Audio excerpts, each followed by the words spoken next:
Welcome to the total strategy. मैं हूं विशाल अग्रवाल। दोस्तों, लेट नाइट प्रेडिक्शन में आज हम जो करने वाले हैं वो है निफ्टी के एनालिसिस। दोस्तों, निफ्टी का करंटली हमने जो चार्ट ओपन करके रखा है वो है स्पॉट लेवल। सो दोस्तों, ये जरूर ध्यान में रखिए कि ये करंटली स्पॉट लेवल है।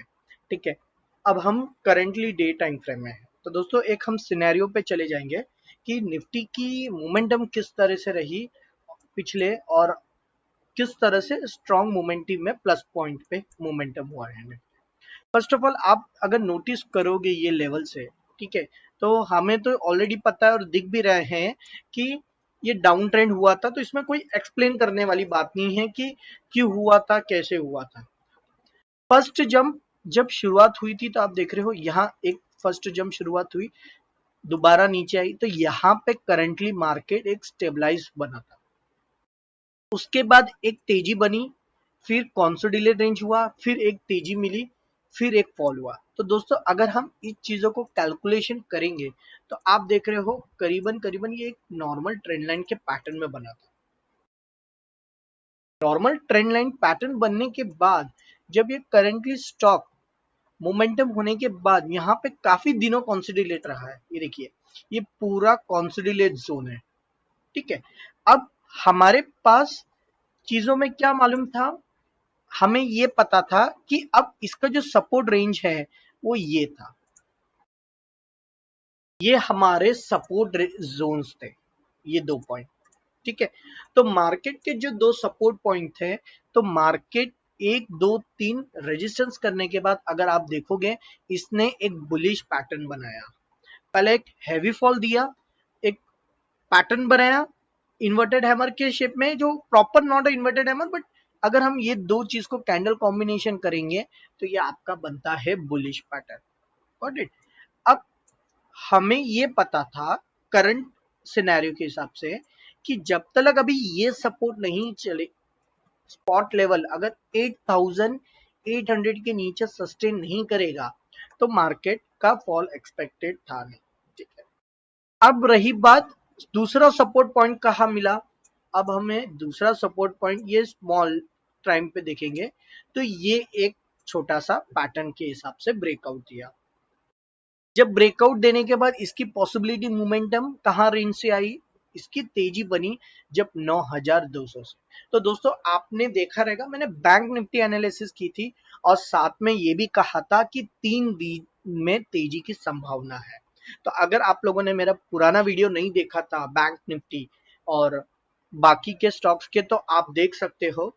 तो हम निफ्टी पे आते हैं, तो निफ्टी के हिसाब से अगर जब हम पैटर्न देखें तो ये पर्टिकुलर पैटर्न ने तेजी बनाई। अब तेजी बनाने के बाद ये स्टॉक ये रेंज पे सस्टेन हो रहा है। Got it. अब ये रेंज सस्टेन होने के बाद अब फ्यूचर बेस के हिसाब से, फ्यूचर बेस कहने का मतलब अब अगला इसका निफ्टी का स्टेप और किस तरह से प्रिडिक्शन आएगा। तो दोस्तों, पहली तो चीज मैं आपको ये बता दूं, निफ्टी में आप देखोगे एक चैनल फॉर्मेशन का ब्रेकआउट मिल चुका है। Got it. अब चैनल फॉर्मेशन का ब्रेकआउट मिलने के बाद आप एक और चीज देखोगे, इसने फ्लैग पैटर्न का भी ब्रेकआउट किया हुआ है। ये देखिए, आप देखोगे इसने फ्लैग पैटर्न का भी ब्रेकआउट करंटली इसने निफ्टी ने ट्रेंड ने ब्रेकआउट दिया है। अब इसकी पॉसिबिलिटी क्या हो सकती है, अगर निफ्टी आप मान के चलिए 9600 के ऊपर सस्टेन करेगा, ठीक है, तो ये मार्केट में तेजी बनने की उम्मीद है। तो 9600 के पॉसिबिलिटी हो सकती है गैप अप होके गैप डाउन हो। ठीक है, हो सकता है कल के दिन गैप अप होके गैप डाउन, या फिर गैप डाउन होके फिर मोमेंटम आए। तो अगर इन केस गैप अप होती है तो हमें दो चीज मायने याद रखनी है कि ये सपोर्ट दूसरा पे टेस्ट होएगा। तो अगर इन केस मान के चलिए कि गैप अप हो गया तो पॉसिबिलिटी ये रेंज का टारगेट बनेगा है फिलहाल स्पॉट लेवल के हिसाब से 9850 से लेके 9880। तो दो रेंज है पॉसिबिलिटी डाउन ट्रेंड के, या फिर वो दोबारा यहां से सपोर्ट से टेस्ट होके नीचे आएगा, यहां से आके फिर दोबारा यहां ऊपर जाएगा। तो ये दो रेंज हमें जरूर ध्यान रखना है इन चीजों में कि तुरंत रिजल्ट भी एक्सपेक्टेड है और नहीं भी है।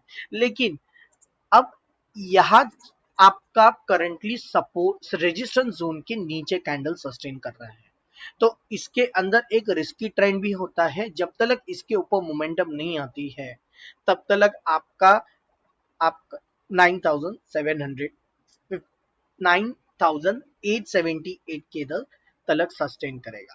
अब मान के चलिए ये इस रेंज पे सस्टेन हो गया, नीचे आ गया, तो नीचे जब आएगा तो हमारे लिए 9200 एक अच्छा रेंज होएगा इसमें एंट्री होने के लिए। तो इसके अंदर अब मान के चलिए कब ये फॉल एक्सपेक्टेड है, अब मान के चलिए यहाँ पे पहले तो सस्टेन होने दीजिए, और अगर जैसे ही ये 9300 के नीचे सस्टेन होना शुरू करेगा तो ये 9200 से लेके 9150 तक का रिट्रेसमेंट होगा।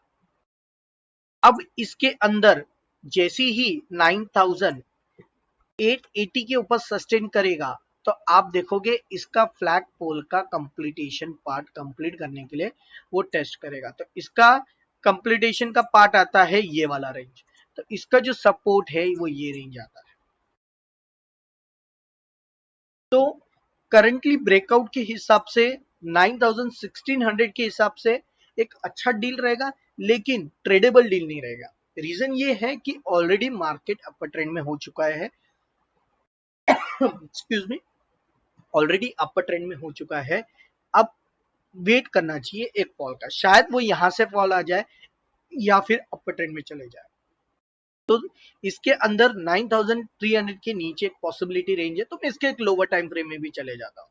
तो मैक्सिमम टू मैक्सिमम इसका जो अगर हम देखेंगे टारगेट निफ्टी का, तो 10,500 की आने की उम्मीद है लॉन्ग टर्म के हिसाब से।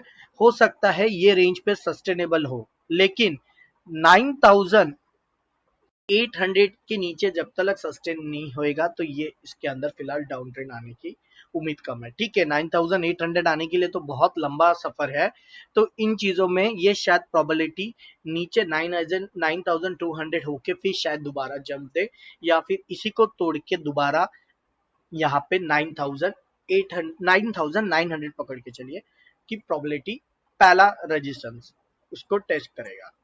अब हम लोअर टाइम फ्रेम में जाते हैं कि प्रोबेबिलिटी देखते हैं कि अगर पॉसिबिलिटी डाउन ट्रेंड आएगा तो कहां से आने की उम्मीद है। तो अगर आप मान के चलेंगे अभी लोअर टाइम फ्रेम में, तो यहाँ पे एक पैटर्न फॉर्मेशन में भी है, तो एक अच्छा पैटर्न है। तो अब ये करंटली निफ्टी प्रोबेबिलिटी शायद अगर मान के चलिए 9000 जो मैंने बताया 300, तो एक और छोटा रेंज है 9350 के नीचे सस्टेन करेगा तो एक डाउन ट्रेंड आने की उम्मीद है। तो बाइंग ट्रेंड में तो जैसे ही इसके ऊपर सस्टेन करेगा, जो हमारा पुराना गैप था फिलहाल पहले उसको टेस्ट करेगा, फिर दूसरा इसको टेस्ट करेगा। तो ये दो रेंज है जो हमें इसके अंदर ध्यान रखने हैं। और ट्रेंड के हिसाब से अगर और मैं लोअर टाइम फ्रेम में जाता हूँ, मान के चलिए 15 मिनट्स के हिसाब से मैं देखता हूँ, तो 15 मिनट्स के हिसाब से एक ब्रेकआउट भी दे दिया है। प्लस अगर हम एक और ट्रेंड लाइन की बनाने का इसमें एक्सपेक्टेशन देखता हूँ, तो हमें इसके अंदर फॉल एक्सपेक्टेड, जो करेंटली अच्छा सा जो फॉल है हमें करीबन करीबन 9450 के नीचे को देखने को मिलेगा, जो करीबन 100 पॉइंट का डिफरेंस मिल सकता है। जो आपका टारगेट होगा करीबन करीबन 50 टू 100, ये इंट्राडे बेसिस के हिसाब से जो बहुत छोटी चाल है।